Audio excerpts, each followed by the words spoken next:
And we are back, everyone, because all of this has happened before. Uh, we have, of course, my name this week is Viper Recruit Tyler for the fun stuff. We'll just talk about that. And then we have our lovely guest, Kat, here, who is looking just miraculously beautiful as always. I try. I comb my hair for y'all. Put a little bit of effort in. She's actually being modest. She actually has to try to dull it down because our eyes can't handle her beauty. It's like an angel, it just go blind. So she has to dull it down a bit. So she's just being modest. And then we have Hoochman down there, who is. I guess I'm just a follow up after that. How do you compete with that? No, I was gonna say we saved the last for the best for last. Of course, come on. You're holding up. Look at that. You're down below. You're holding this podcast up. Without you, we would fall. I'm not so lovely. Oh, fun times. So if you guys are tuning back with us, hopefully you guys had last weekend or a lovely Easter weekend if you celebrated. Also, if you were a nerd like most of us, which you most likely are, you also maybe celebrated First Contact Day last weekend, which was always fun. We're getting ready for that. That's what was that 2063? Is that when it's supposed to be? 2064, I believe. 64. So we just got a smidge amount of time. We're celebrating something fictional in the future, but we're also celebrating something pretty cool that's happening right now as well. Our team is too. True. Tomorrow we're going to be going around the back of the moon again. They're going to get some nice pictures. Well, by this time they're watching it, we might have the pictures, but yeah. However, if you're watching this on the day it drops, it's the spring the equinox. Equinox. Yeah, thanks. I was like, gosh, something. That's Easter today, right? I think for the 12th. Mm-hmm. So fun time. Easter. There's all kinds of fun things to celebrate, guys. We're not only do we talk about what happened before, but we're talking about what's coming. So see, look at that. We're just all timey-wimey in here. All kinds of fun stuff. This week is we are in season 1. We are in episode 4, and it is Act of Contrition. When you guys heard that name, what did you guys think going into it? Oh, it was going down. Like I knew it was going to be a heavy episode. Like okay. You don't call something acts of contrition without dealing with some of the heavier stuff that's gone on. Maybe there's just a guy named Contrition, and there's a lot of acts that he's doing. I mean, you never know. I think I've seen that movie. I don't think it's suited for most viewers. I'm sure it's E for everyone somewhere. Well, I guess all we can do is just jump right in, right, guys? And as always, since we have so much fun with Tyler's notes, that's what we'll go off of here. Even though let's see. So, Kat, when did you watch this episode? What time? 9:00 this morning. Okay. Oh, so you guys really, it's fresh for both. Because when you just said you rewatched it again this morning, right? Well, and I did watch it like a couple weeks ago, but it was like a rewatch because I was like, oh yeah, I remember this because I think we've had the conversation that sometimes I like watch things and I'm like Kelly Bundy, it goes in one ear and out the other. So like if I don't hold my hand over my ear, like all that extra information goes out. Yeah, like me, it would be like I've slept since then. I should have rewatched it last night. Reset. Instead of staying up watching John Wick 3, I probably should have rewatched this. But that's okay. I watched this 2-ish weeks ago, so this will be fun. I was reading my notes this morning. I was like, oh yeah, okay. So we start off with, I wrote Starbucks coming in hot. Obviously, just so you guys know, the show immediately opens up with, it looks like a Viper kind of, would you say, like entering the atmosphere kind of a planet, like yeah, like it definitely it would be more appropriate than just entering. It's not really controlled. It was falling with style, right? Yeah, and exactly. she's pinned her chair pretty good. She can't even reach the stick. So, and it's falling with G-forces in style. This episode definitely does a bunch of, like, I don't want to say time jump because that's not really the right term because it's all kind of, I mean, it is, it isn't, but like there's kind of 3 different times that the show's taking place, all within like a 2 or 3 day period kind of thing, right? Ish. And so the show jumps back and forth throughout the entire episode. So that's at a few moments I did get a few like, wait, is this okay? This is what's happening here. Okay. Like I'm trying to remember where things were happening. We open up with after that scene, we see we see that they're lifting up a new Viper recruit. They're celebrating. It looks like he was celebrating his 1000th landing. Yes. And we see Apollo and Starbuck are grabbing paint and a helmet, it looks like. Yeah, they're writing 1,000 on the helmet to take to the flight bay where they're celebrating. Chief Terrell, he obviously they have a whole ceremony for when people reach their 1,000th landing. I've seen things like this before. And he wants a cart, which is kind of shaped a little bit like a cockpit, and they're going to put him in that, and they got him a sash, and they're carrying the pilot that's on his 1,000th on their shoulder, and it's a celebration. It's a good. They're all in good spirits. I will admit, when I first saw this, I was thinking that this was taking place before the events of the series. When I first saw this, because everyone seemed so happy. Yeah. And I was like, oh, maybe this is before. And then I mean, with everything that's gone on, I think some of that jubilation is just a matter of like, finally we have something good to celebrate. Oh, sure. No, I agree. I did laugh though. They're painting, and somehow they found paint, and then also they spilled the paint. So I was like, well, I mean, if I would have been them, I would have like, I mean, shit, guys, if we lose paint, is one of these ships a paint factory somewhere? Because I mean, damn, we don't be losing that paint, because once it's gone, it's gone. So yes, they're spinning around. They put him in the little like cockpit pilot. They're spinning him around. We see Adama come in to Apollo and Starbuck, and he's giving him a hard time, like, come on, let's get out there, whatever. They're all heading towards the celebration.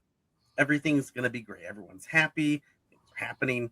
I want to read my next line that I wrote, but I've got to get to what it happens. We see as they're spinning around that someone had bonked into a rack that's holding like explosives. Drones. They're drones. Yes, they're drones. Yes, yeah. Drones for the Raptors. Yeah, and so we see like the cable, not cable, but the the strap, the tie down. Yeah, was frayed. Yep. So it starts loosening. So the line I wrote is "Tonight on Jackass." I actually thought. What's that movie called? Where everybody has the accidents and everybody dies in gory ways. Are we talking about Final Destination? Yes. Some reason Final Destination I'm old, Hello, that's our generation. That's the reason we don't drive behind trucks with logs on it. There's just a reason for that. Okay? Every time I go, I'm driving somewhere with the GF, and we pull behind something with poles or trees or whatever. I'm like, Final Destination, here we go. Yeah, and my previous career taught me you just don't. Oh yeah, I'm sure in your career, I'm sure, yeah. I've seen some things. So yes, the drone breaks free, and apparently it's super easy to launch a drone. It just falls and goes flying. So I think that might be an error on the drone itself, because if it's that easy to shoot off, that's not good. It's kind of one of those 6 of one, half a dozen the other, though, right? Because we know this ship was set for decommissioning. That was the whole reason this was all going on. So they have all the shit drones. I get it. Well, that, and after all this went down, and like they were jumping every 33 minutes, and all the other insanity that they went through, no one was like, hey, maybe we shouldn't snap those drones into that section. Sometimes all you have to do is give something a knock and it goes straight off. So, well, no, if you looked at it though, it was seriously frayed. It was seriously frayed. Like, I'm not, yeah, I know. We're talking about some good Saturday Night Cats. oh, my bad. There we go. I get it now. Well, lines like that makes me think of. Did you ever watch the remake of Fright Night? I haven't seen it yet. No. Oh, with David Tennant. Yeah, I haven't seen it yet. Oh, so there's a line in that movie that I really love. David Tennant is like, takes a shot or whatever he's drinking, and he's like, "Man, like a really good date, you get me drunk and you'll get me do whatever you want." Oh Jesus. So yes, the drone goes flying off. It sets off an explosion. It pretty much was straight at all the pilots that were on that deck celebrating.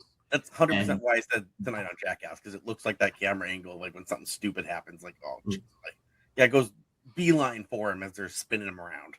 And when it does, apparently, like I said, it's apparently explosive because it basically, it takes out all of those pilots, basically. And there's they probably were asking for it. They looked at they were having too much fun. Not allowed to have fun. Yeah, of course. Which is not a good thing when they're already, down humanity wise. And so also losing pilots is probably not the greatest thing at this time in their situation. So new Raptor pilots are going to be needed. And it's slim pickings. Yes. They kind of have to look across the fleet, and they're kind of like, hey, we need to find new pilots, and we got to train them. And it's not great. The people that they're picking are just people that are either have some kind of flight experience. Most of them were washouts. Well, I think one of them was only a washout, I thought. No, I think 3 or 4 of them were washouts. Oh, okay. I did laugh. There is, I don't know if I put it in the chat a few weeks ago when I was watching this, but one of the new pilot recruits is an Asian actor. I forget his name, but he's in everything. I was like, oh, in that time frame, in that like 2000 to 2010 time frame, every sci-fi movie or show, he's the Asian guy. I was like, I don't know how that happened, but that guy just ended up being that guy. So it makes me laugh to see him there. Every time sci-fi needed an Asian guy, they reached out to his agent and was like, hey, is he free? Yeah, like I think we saw you on some other sci-fi show. You'll be fine, right?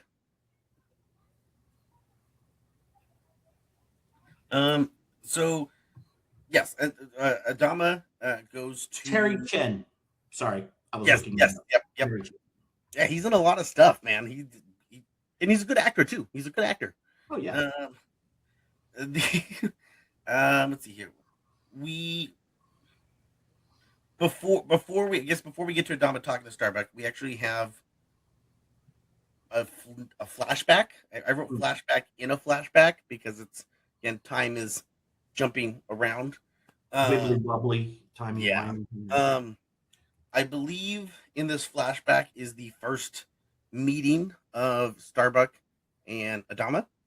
This is just after Adama's son has died, which we already knew is that. Yeah. And so I think this is just before. Is it just before or just after the funeral? I don't remember how they. It was before the funeral, because the funeral was a couple of days away. That's right. That's right. She comments that she was going to get in touch with him before the funeral. That's right. Yep. It is clear that there is. Adama knows that there's more to her than just being his. Senior officer.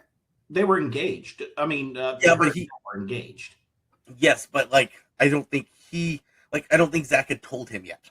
No, but he guessed. Yes, exactly. But still kind of cool to see them have that interaction, that first meeting.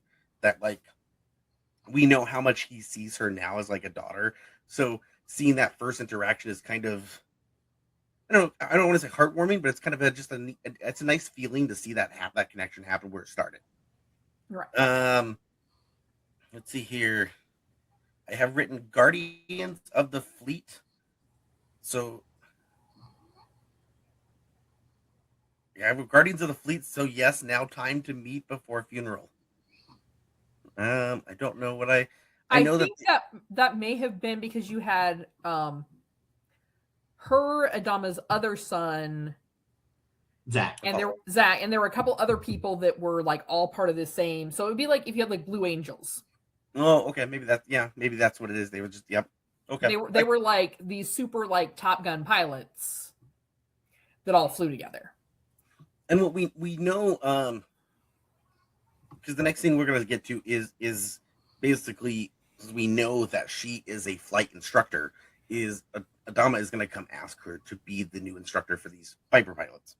As we've watched the show, we know that she has confessed to Apollo that she let her emotions get the best of her, and she approved Zach for flight despite him failing.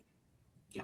And so him dying is something that she's held on to, this guilt, for a long time, because she feels she's responsible for it. It's something that has clearly never made its way to Adama. So when Adama is asking her to be the new Viper pilot trainer, she's very anti about it. Like, she doesn't want to do it.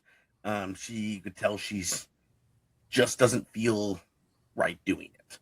And he's basically like ordering her, like, hey, you are the best one. I need you to do it. So you got to do it.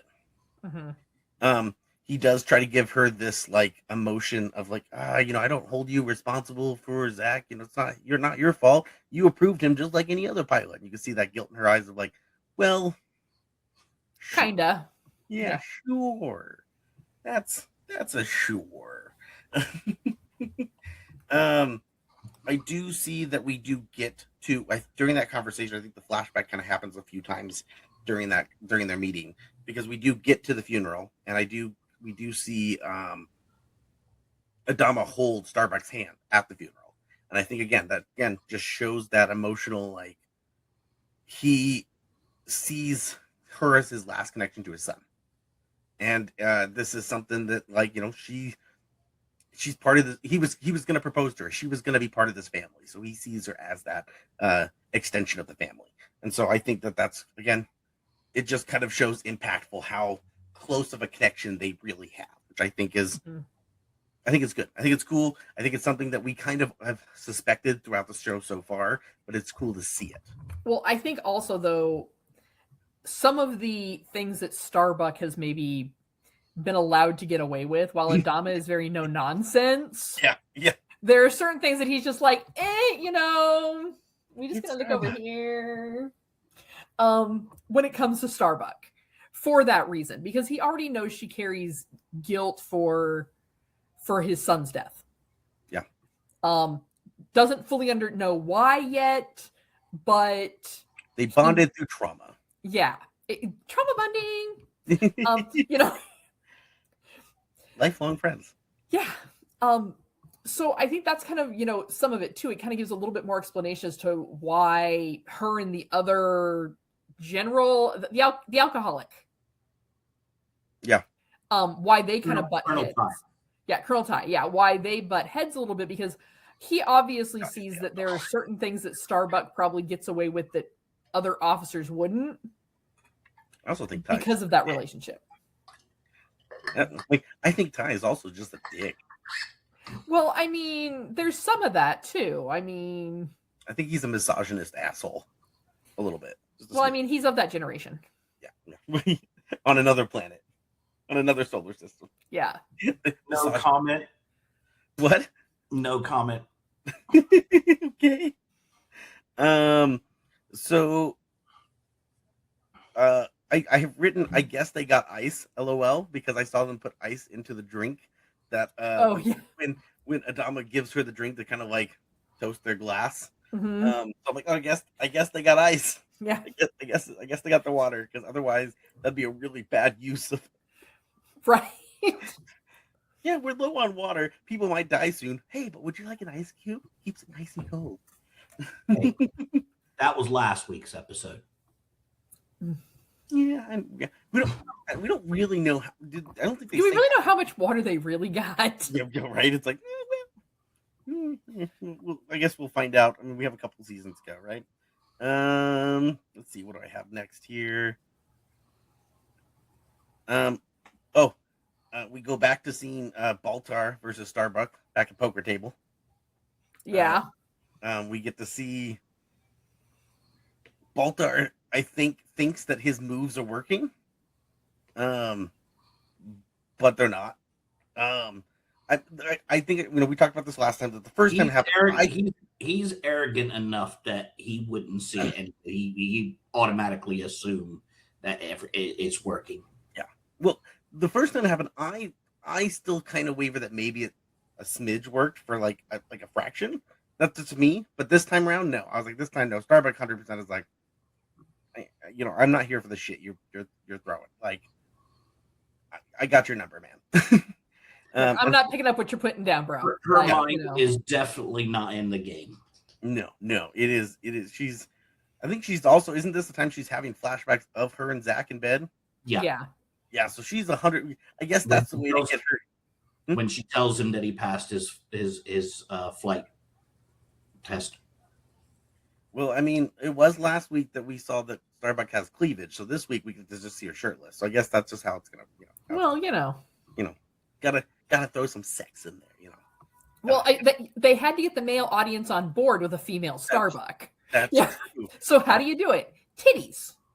This is true. You aren't wrong. I mean, I think people probably shut up pretty quickly after that. Anybody who had their doubts about a female Starbuck, suddenly all those doubts are gone. Yeah, weird. It's okay. Let's see here. What do we have? I wrote Starbuck getting some. Time jumping all over the story, which we just talked about, kind of going through that. I do have that Starbuck decides to kind of walk away from the table.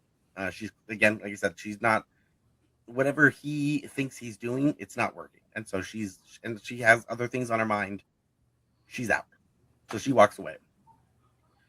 We do know how long time has passed because we go back to Caprica.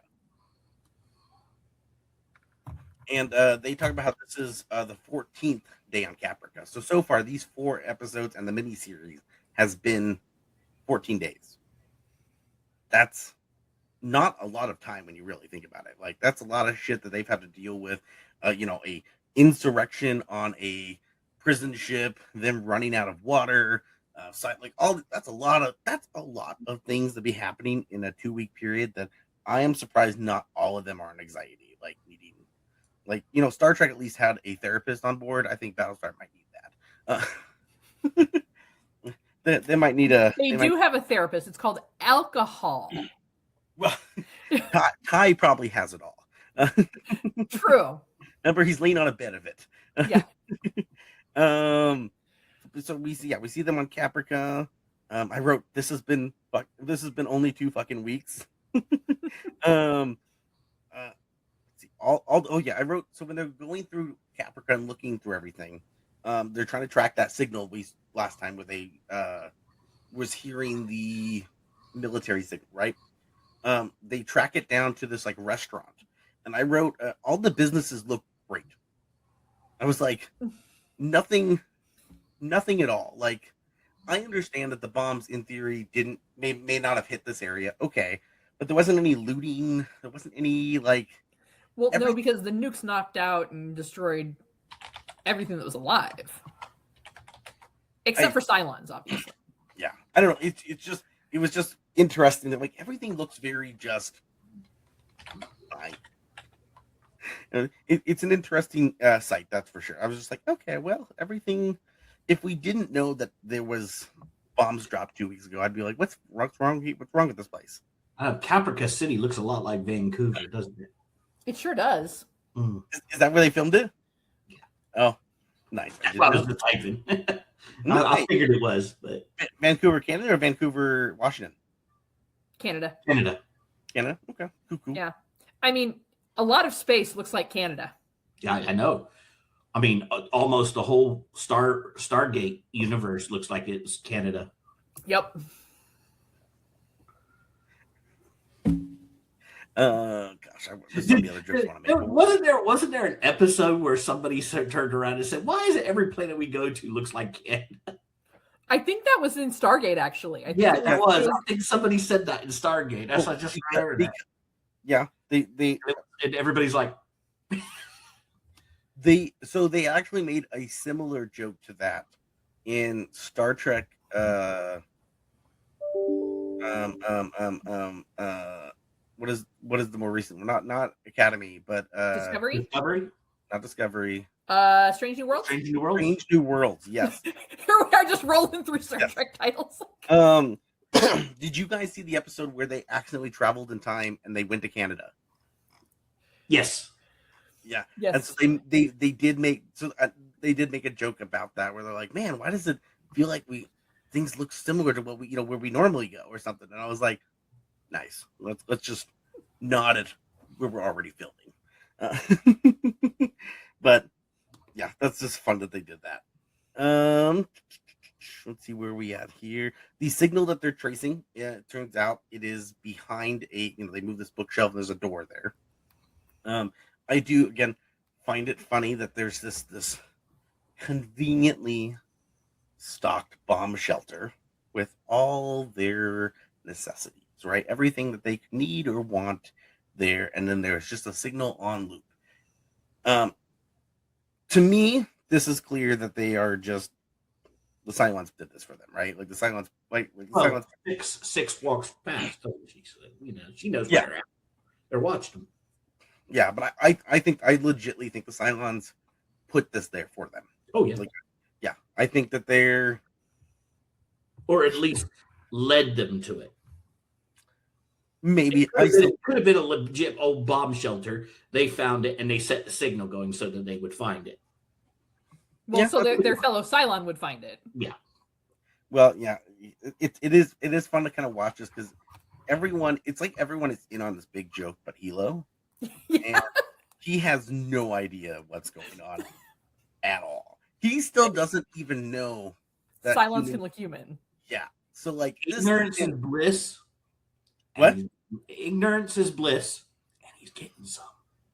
Well, yeah, he was like, this Asian chick that's hot, that's been my co-pilot for a while, I'm finally getting it. Like, it's kawaii. Let's see here. We had a bomb shelter, unused, fully stocked. I wrote, question mark. I did write, what is Six doing when she just kind of walks by and runs her hand across the window? I was like, okay, that's what she's always does. Creepy. She's always doing creepy things like that. In my eyes, all I could think is like, thank God Hilo didn't walk back upstairs. Like, because all it would take for him to see the person that just got shot by Boomer. Walking by the window. Yeah, he'd be like, what the fuck? So, like, I don't know, man. Maybe don't get that close. It would be like the best part of a horror movie. Like when the dumb jock all of a sudden is like, say what? Like that would be the moment. Like, I'm sorry to all the dumb jocks out there that I may have offended, but y'all know what I'm talking about. Y'all have seen the horror movies. You know how this works. Let's be honest. The dumb jocks are not watching our podcast. Let's just be honest on that one. They might be. If they are, what did we say? More power to you. What did we say? What brings people? What will change people's minds about things? Titties. This is true. But you haven't done any stretching this episode, Kat. So You're right. Well, because this isn't really a really good stretch outfit. It's not like Saturdays when like the stretch is full on. Mm-hmm. This is all still contained. Oh, but we got to see a skull there. That's cool. Yeah, we did, right? I didn't even see that before. Now we do. There we go. Yeah. Moochman was trying to get some cleavage going. I saw it there. Yeah. More power to you. Get some good true titties going. Some tatas. We then go to the next scene of the doctor and the president are having their checkup. Is this the first meeting she's having with the doctor? Yeah. I think so, she's been avoiding him. Yeah. And he's having to go at her because she hadn't had a mammogram in like 5 years or whatever. And he's just learned about her cancer. No. Yeah. he's basically telling her things are not looking great. And Dr. Coddle is funny throughout the entire series because every time you see him, he's got a cigarette. You know, the doctor, and she's like, "Do you mind?" And he's like, "Yeah." Lights up. He doesn't care. Yeah. When you think about it, his position is like, what are you gonna do? Fire me? Like, Exactly. Like, how many other doctors are on the fleet right now? Like, in his defense, like everyone already died already, so like it's kind of a smoke 'em if you got him situation. Like, plus he's like, eventually I'm going to run out of these. So, unless they get an agriculture ship that can grow some tobacco. No. I think it's like a Colonel Ty situation where all the booze is in his room, all all the the cigarettes are in Doc Coddle's room. no, His bed's made out of them. You know, this is going to be a Star Trek Voyager situation where every planet they go to just happens to have the exact thing that they're looking for. That's all this is going to be. Well, here's the thing. Just hear me out on this. So technically, the whole ship is smoking because that is recycled air. Oh, it's smoking all right. So every time he lights a cigarette, everyone on that ship is smoking. Famous line from Voyager: "There's coffee in that there nebula." Yep. I need it. I don't have a cup to do that with. Damn, I need a cup. No, need to have my little cup. No. So yeah, they're talking about she's asking for alternative treatments. Kamala extract, which in my mind translates as weed. Oh yeah. Oh, because at the time that this was being filmed, there were certain treatments in Europe that were being tested using various extracts from certain strains of marijuana. I didn't know that. I believe that weed is actually used as for cancer in a lot of states now. Well, pain management, yes. Yeah. And appetite stimulant, yes. Yep. But I believe it was Farrah Fawcett was actually getting treatments over in Europe for her cancer at one point, shortly before it went into remission one of those times, that was a marijuana-based derivative. And for our people who are born after 2000, Farrah Fawcett was a very hottie. Yes. Ask your parents. Yeah. They'll give you. Ask your dad to see his Ferrari posters. You could ask Google, but I mean, we all know that you're going to go to Gemini or ChatGPT, and who knows what that's going to give you. That is so reliable. Of course, yeah. I do like that when she's asking for alternatives. Prayer is one of those. Like, you can kind of see that when they first make the joke about prayer, it's kind of like, come on, man.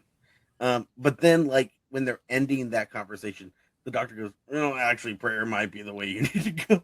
Like, it's kind of like, I made this joke, but now I'm kind of like, actually, what else are you going to do? I mean, Cylons just came and wiped out the human race, so pray to something. I don't know. Maybe, maybe the space gods will cure your cancer. Who knows? Well, I mean, because they're not. Seizure. The mighty Argyle seizure. If you get that reference, you're a nerd. That I don't know. Well, wait. Argyle seizure. What is it? Hitchhiker's Guide to the Galaxy. Okay, so it is. Okay, at first I was about to say, like, wait, the universe was sneezed out of its nose. Yes. Okay. I was on the right track there, but I wasn't sure. Okay. Cool. I feel a little. My geek card is still there somewhere. Awesome. Tyler still has geek cred. No. Feels so great.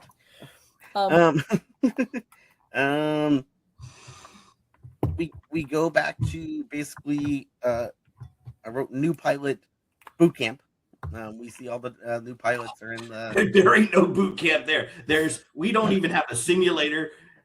Go and get in that. Yeah. So here's what we're gonna do. We're flying now. It's kind of like in Armageddon when they're like, yeah, so we know that you guys have never dealt with a shuttle, but we're gonna go ahead and let y'all fly this multi-million-dollar hunk of metal built by the lowest bidder into space. Yeah, because we're all gonna die.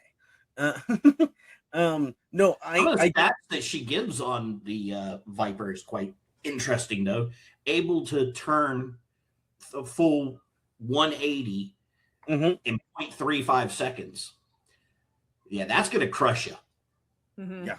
That'll turn you into a sludge in your cockpit. Well, I mean, it depends on how fast you're going to start with, but Yeah, but it doesn't make in space that's gonna squish you.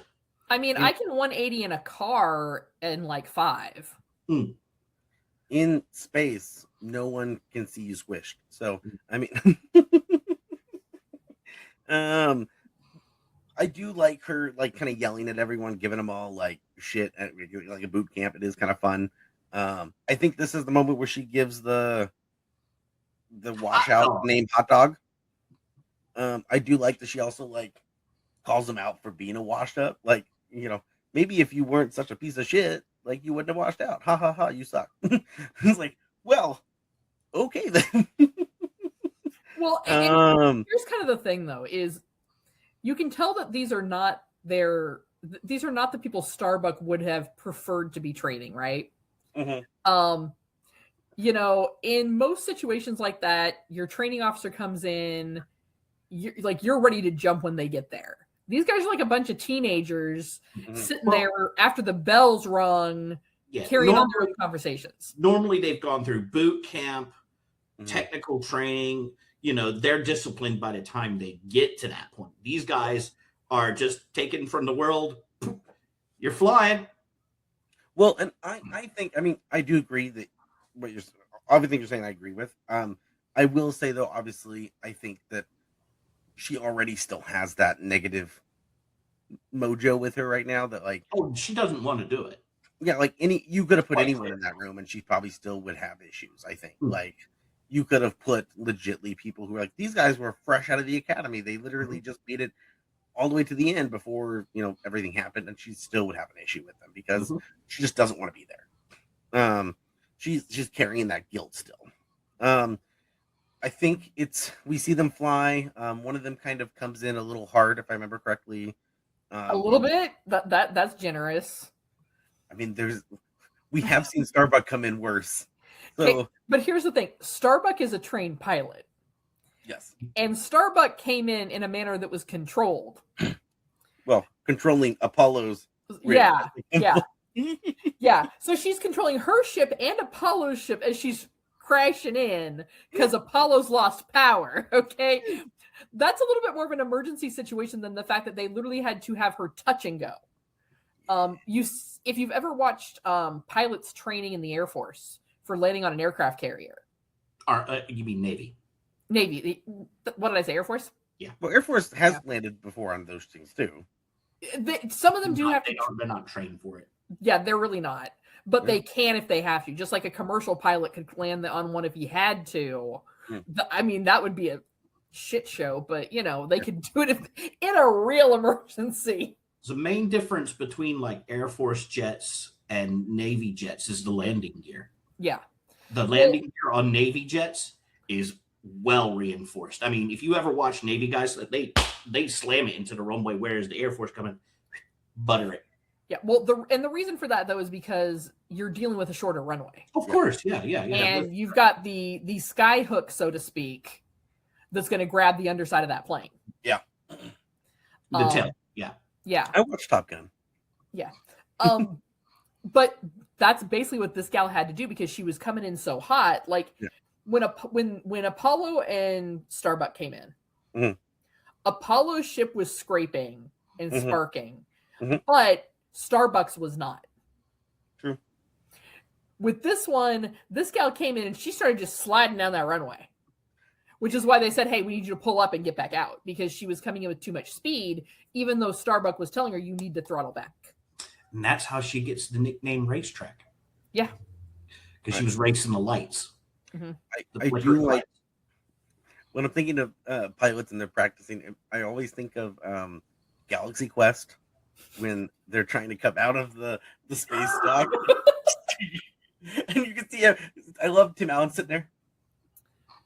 Noticing as like the camera's getting just a little bit. Oh, yes, that is the fun moment, scraping off the paint as they come out of the space dock. So immediately, when they get back, she's flunked them all. They're all flunked. They all suck. They're gone. They're washed out again. Get the fuck out of my sight. Right? You're all terrible. You can't fly. Be gone. Starbuck wastes no time with letting them know too. She's very just get the Pack fuck your out. shit and go. Yeah.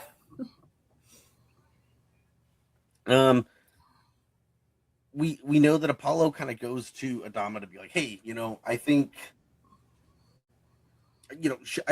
she flunked him out of guilt. Like, I don't think she should have flunked him because he kind of, I think before that, I forgot, I jumped ahead there. Sorry, he goes to her first, right, and says like, hey, you can't flunk them. You got to give them the opportunity. And she's like, it's my word, fuck off. I'm the trainer. And that's when he goes to Adama and is like, hey man, like she just flunked him.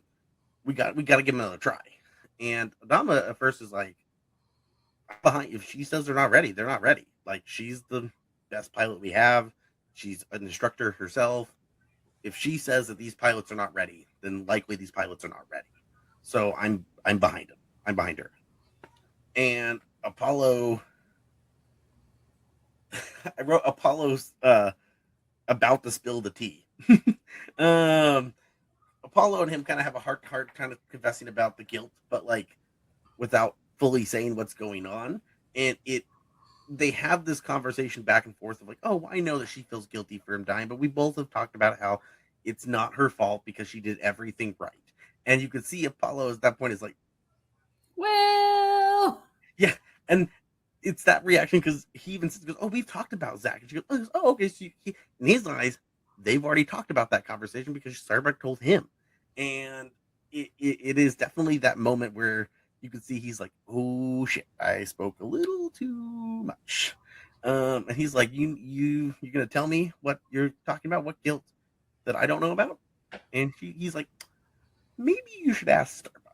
Maybe I'm not the right person for this conversation. And he's probably thinking, I don't want to be the messenger getting shot here. Like, also, I think he just knows that if he said it, it's not like Adama loves Starbuck, right? If he said it, it's not gonna sit with him. Like, it needs to come from her. And he just knows it because he already has a bad relationship with his dad. He doesn't need to ruin it further. And so, yeah, he basically tells him you need to call Starbuck and she'll tell you. So Adama calls Starbuck to his office and they kind of have a conversation. They talk about, flunking the students and then kind of a back and forth a little bit about like trying to decide if the students really were flunked or not, but saying that he's behind her.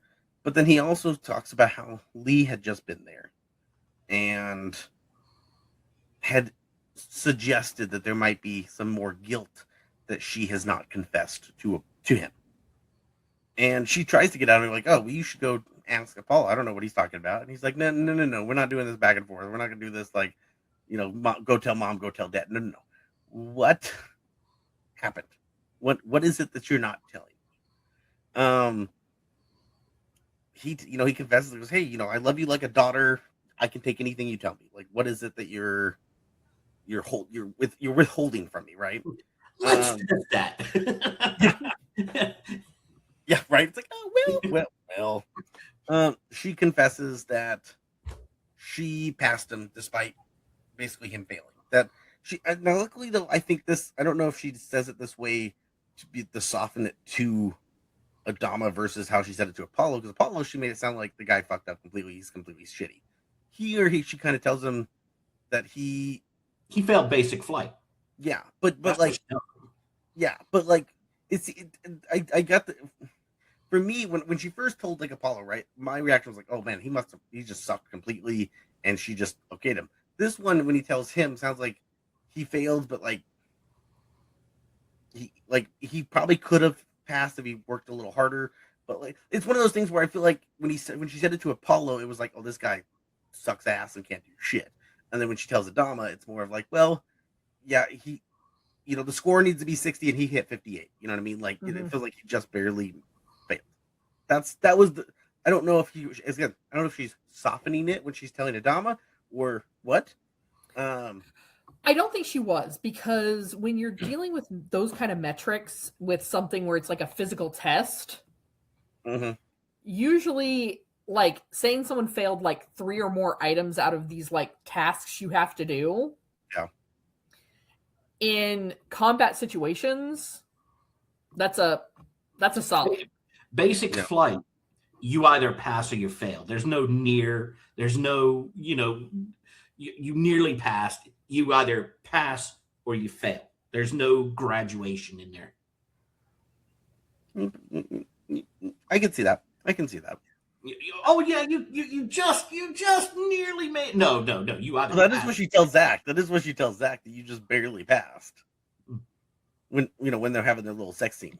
Well, yes, because they just having sex, and she doesn't want him to know. She doesn't want him to know that his penis is not as big as others. So she needs to just be nice about it, right? Like, no, it's the best I've ever seen. I'm sure. Well, here's also the thing. She's a flight instructor, which obviously means on some level she outranks him. Mm-hmm. And having to tell someone that you care about or as family or as that you have just failed them on something, that's not easy to do. No, I agree. Yeah, it's tough. When she does say it, the rage in Adama's eyes is the most anger that I think we've seen of this actor since the show started and the human race was wiped out. So this is a level of anger that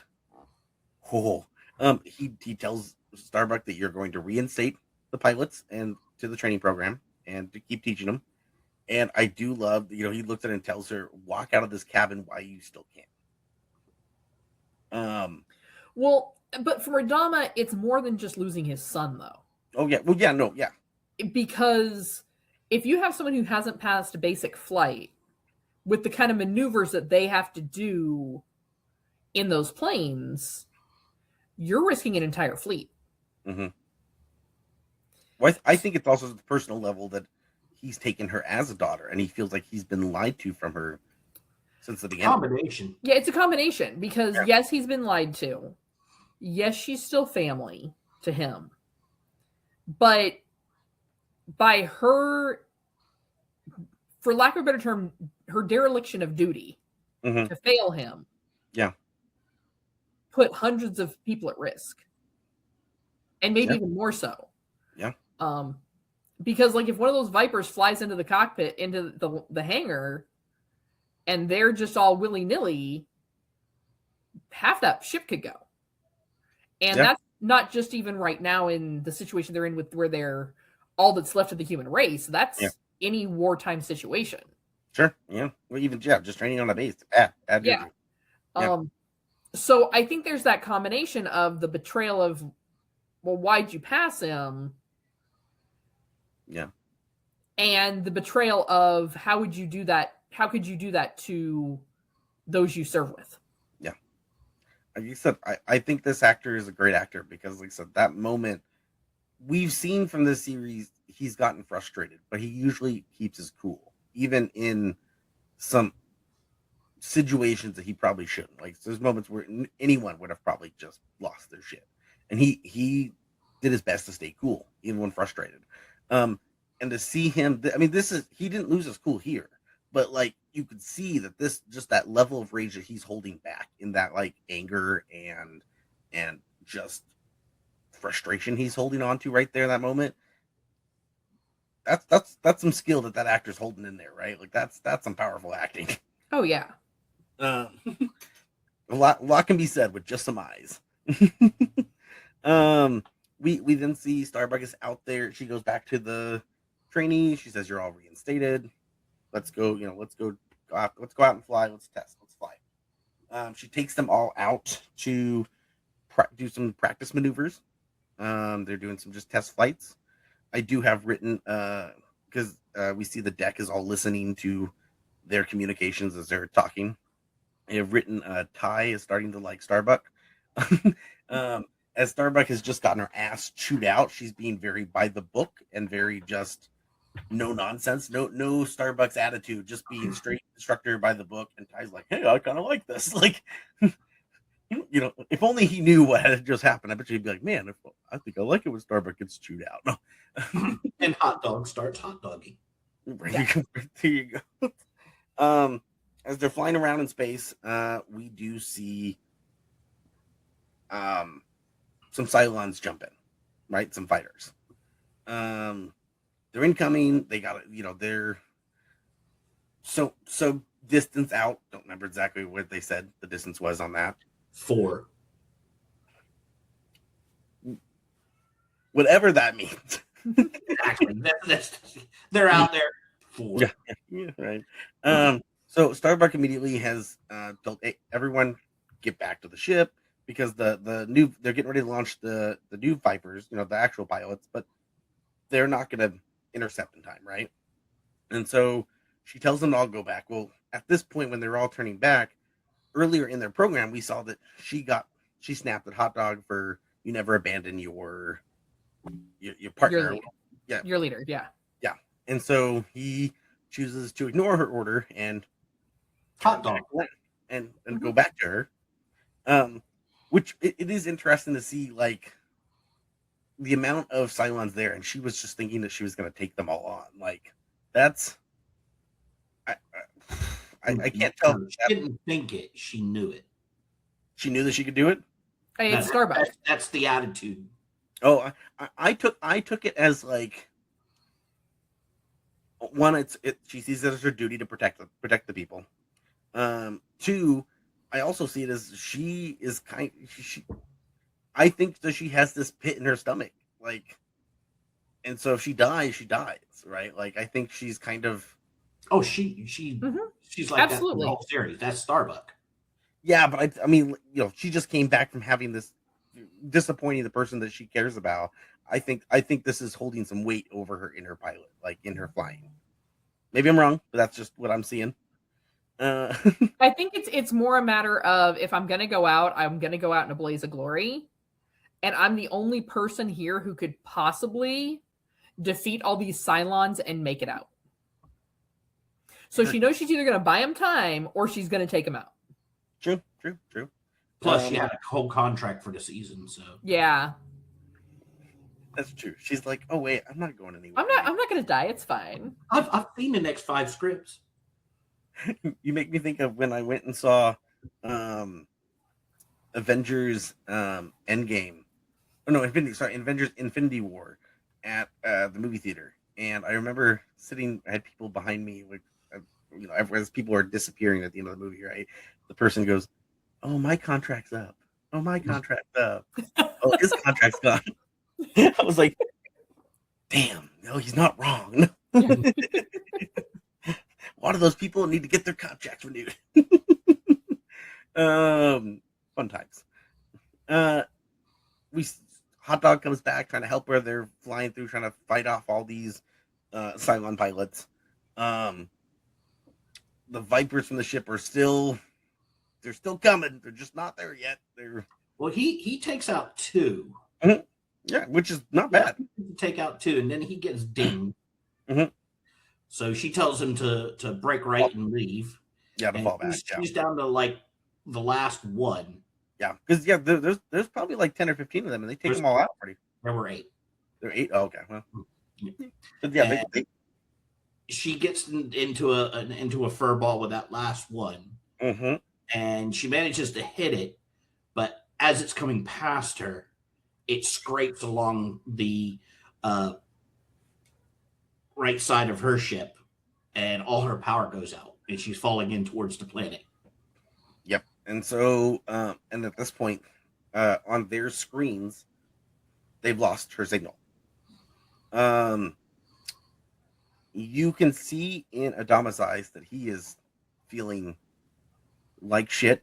That the last thing he said to her was, "Get out while you still can." So he's gonna have some issues here. But yeah, they don't know what's going on. They don't know if she's dead or not. Her signal just disappears. We see from her now. We jump back, as we talked about throughout the whole episode. We kept seeing her falling and fire coming up. This is like the third or fourth time we've made it back to this scene. Now we're seeing where it came from, where what led to that moment. Yeah, so We've seen where and this the all Cylon happened ship- before. Yeah, right. We see that the Cylon ship and hers are going crash down onto some kind of planet that's flying through like these dust clouds or whatever you want to call them, the atmosphere. And this is kind of this is where the episode just to be continued, right? This is. I thought that was an actor, Toby Continued. He's French. At the end of each show, somebody called Toby Continued. Well, yeah, he's French. Oh, yeah. I remember this episode. I didn't remember that it was happening so soon. When you might be mixing it up with something that happens in the future, though. Maybe. It could also be the sci-fi bad habit of, oopsie, we played the episodes in the wrong order. God, I hope not. No, I think I do remember this episode though, when it happened, when I see it crash landing, I was like, oh, for some reason I thought this episode happened way later. There's something that happens a couple of seasons away, which is very, in some ways, similar. Yes, very, very similar. Yes, I think that's like a season, like end of season 2, early season 3. Season 3, yeah. Yeah. So like I know exactly. It might even be the end of season 2 and the start of season 3. Yeah, because it was a cliffhanger to going into it. It also had that Toby Continued in it. Weird, right? Yeah. But like I said, this episode when it happened, I was like, oh shit, like this is episode 4 and this is fucking happening. Oh my god. So yeah, that clearly this was an impactful episode because I remembered it. But also it just makes me think like, God, there's so much more to come. There's so much more to come because I remember so much more. Yeah, this is kind of I think relatively this is the first episode so far that leaves you with a cliffhanger, kind of, right? Because the 33 minutes ends with them resolving the 33 minutes. Water ends with them figuring out water exists, right? The Bastille Day ends with, in theory, them going to get ice and also overcoming political drama. None of them had like to figure out what's going to happen next. Who did next week? Like this one is very much like, oh shit, what happened to Starbuck? Right? We're this 4 episodes in, we're finally getting to that first like kind of like almost like a 2-parter episode, right? Where you imagine when this came out and you're like, I have to wait till next week. Yeah. Oh, fuck. Yes, kids. So back in the day, before you could binge watch, you had to wait until next week, and if there was a holiday, you were fucked. You had to wait 2 weeks. And everything had commercials. Mm-hmm. You couldn't just pay the extra $3 to get rid of the ads. Not fun. Oh, also, you had to make sure you tuned in at 7:00 at night. Otherwise, you were kind of fucked and had to hope that you can find a rerun later in the week. I think this was even before like DirecTV, when you could do like the recording. Mm-hmm. It was kind of there, right? There were a few cable companies testing DVRs were around. DVRs were around then. So hopefully you TiVoed it, unless your parents were TiVoing, their TLC show, and you're fucked. It's just making me feel old again. Talking about DVR and getting your parents to remember to TiVo something. You remember the logo of the TiVo, the little TiVo with the little walking TV with the antennas? All right. When I was a teenager, I had to use a VCR to record the programs. Was that back when you only had 3 channels? You had to turn the dial. Was that? Oh no. Yeah. We were up to like 20 channels by then. I had a VCR too. My first thing was a VCR. Okay, I had dial up at one point. Okay, I was there. So with this episode, like, what did we take away? What did we feel about this episode? Kat, you're the newcomer. What did you feel with this episode? I mean, I think there was a lot of like growth in the characters. in a lot of different ways. You might need Kamala extract for that. Yeah, maybe. I didn't have the drink this week. Yeah. You're seeing the growth and the hope of things moving forward. Because that's really what that class of new pilots symbolizes for the fleet is hope. It symbolizes a future. Mm-hmm. So yeah, but I mean, it was definitely like the first time that, you know, everything wasn't terrible. Like the dumpster fire was like more like a little small trash can fire. I mean, people did die. Yeah, well, like I said, little trash can fire versus the dumpster fire that has been going on since the movie. A little viper fire. Little viper fire. Oh, can you imagine being that actor who got cast? Like, oh, yeah, I'm in Battlestar Galactica. Yeah, just this week. Yeah, just this week. Why? Oh, I got to wear a flight suit for 5 minutes. Yay! I got to feel sad. Then I got blown up. Oh, good times. But I did have a bit of trivia about that. So that I have, you know, that there is actually some reality in the real world.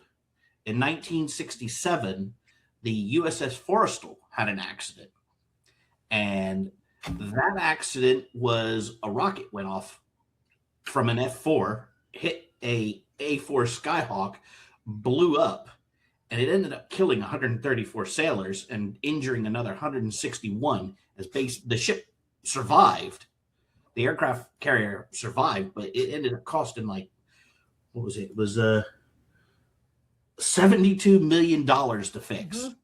That's all. Yeah.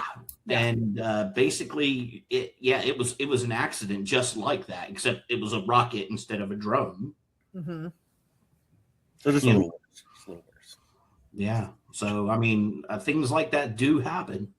Well, and this isn't the first. You know, we talked about last week, Bastille Day, right? This series is going to probably be more often than not nodding at things in our past. I do know of other things that will not do in the future. Because of course, as we talked about, all of this happened before, right? So this show, and you know, if you were going to write a sci-fi show, that would be the most intelligent way to do it, right? Is you don't have to just come up with something out of your ass. You can just, well, if we're going to talk about the far future, we're going to talk about sci-fi stuff. We can just talk about the past. Like it's not that difficult. Also, in America, it's even easier because our education program sucks. So people don't even know what's going on. So this is even better. You know, at this point in time, I'm pretty sure that I could get my name in the history books as like the ruler of the planet. Wikipedia. You're talking about books most people can't read. That's okay. I'll make sure there's pictures. You know, we have enough technology right now that if we made a website and it was all about Cat being the ruler of the world, we can convince AI that Cat is. Yeah. We just have to know the right amount of times we have to say the keywords. Yeah. But what I also would have to do, though, this also gets back to my master plan. Ooh, I'm ready. I need a bunch of little metal statues that every time I go somewhere, I bury one. So in 200 years, when archaeologists are digging, they find it and they start hunting, and then they find the website, and they're like, "Oh my God, this woman was a god." Yeah, she was the goddess we all worshipped. Yes. Yes, as it should be. Will they have cat ears too? Will you a statue? I was actually thinking them being cat statues. Yeah. I'm dope. I'm down for it. I'm down. Yeah. For this. I want to confuse the fuck out of, like, I would love for when Planet of the Apes happens, right, and everything goes to shit, which is supposed to be supposedly soon, I think, right? Planet of the Apes is supposed to be soon, isn't it? I forget what year that's supposed to happen, but I would love for people to try to figure out what happened 100 years prior and just to find the weirdest fucking shit. Like, I hope one of the first archaeology find is a sex shop, and when they uncover it, it apparently has not been like touched. Like it somehow like cocooned itself, and it's been like a tomb almost. And people go in there and they're traumatized by the amount of adult sex toys, and they're just going to assume that this generation was obsessed with sex, and they're not wrong with that. So like, there we go. We have a future movie / show we can make right there, and it is uncovering the past, and it will be finding sex toys. Yeah. I'm down for this. This is going to be when they're going to find these giant 12-inch long dildos. They're going, man, these guys must have been built back then. Just confuse everyone. They'll think all the women were Amazons, and it was just death by snoo snoo. God, we all could hope. Don't you love how we just completely derailed from Battlestar Galactica to, sex toys and Amazons? Because all of this happened before, Kat. That's why. No, I think we had some great things to look forward to. I think I can't wait for to find out what's gonna happen with Starbuck, as well as to see Adama not lose his shit after yelling at his only daughter and telling her that she could die and then she might die. So that might be some trauma that he's gonna have to unpack. But yeah, it looks like we have some fun stuff. I think this episode would definitely, when it came out, would have had me like really waiting for next week's episode. I would have been eager to see it, so it would have still kept me hooked. Any other thoughts before we close out the episode today, guys? No, I mean, I think that's it. Like, I mean, really, episode. Yeah. I mean, it was solid. It was the natural kind of progression for how you would hope things would kind of eventually go. So, I mean, really, I think at this point, it's just a matter of like, Tyler, what you got going on this week? Yeah, well, I mean, gosh, this week, I have been reading a lot of my comic books to kind of blow through some stuff, and it has been a lot of fun. I hope to just keep reading as well as writing some stuff. I actually rewatched Firefly, binge watched that, and so I'm going to have an article out for that. By the time this comes out, the article should be up. So if you guys want to read that, that's over on vampirerage.wordpress.com. So definitely give that a check out. Of course, as much as my stuff is fun, I think Kat has some way more fun stuff to talk about, though. Well, one of the things we do here at Feast of Phantoms is we celebrate as many Phantoms as we possibly can. We do everything we can to bring you something unique every single day of the week. So Mondays, you can get your Marvel fix with MCU Monday, where they're talking about all the latest shows. Right now, I believe they're talking about Daredevil.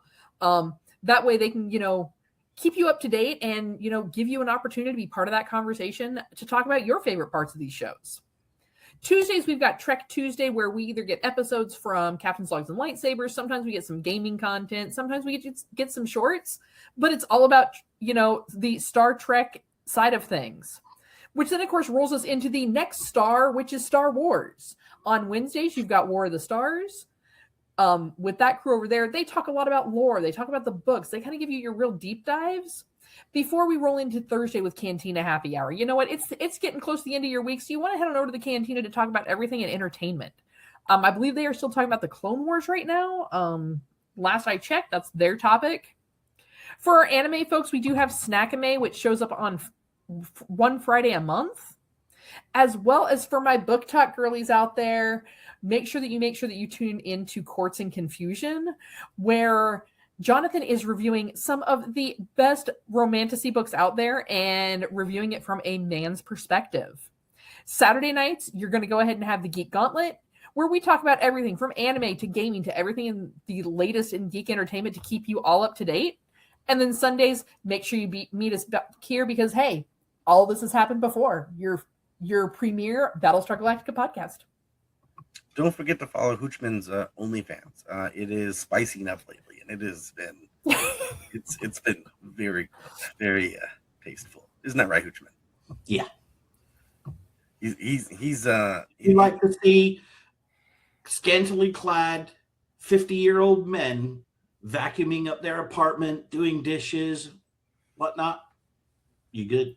There's a niche for that. Yeah. I mean, he's being modest. He actually makes $1 million a day just from that, and people love it. It's just great. Just from people watching him do his errands around the house. Exactly. He just live streams everything, and people love it.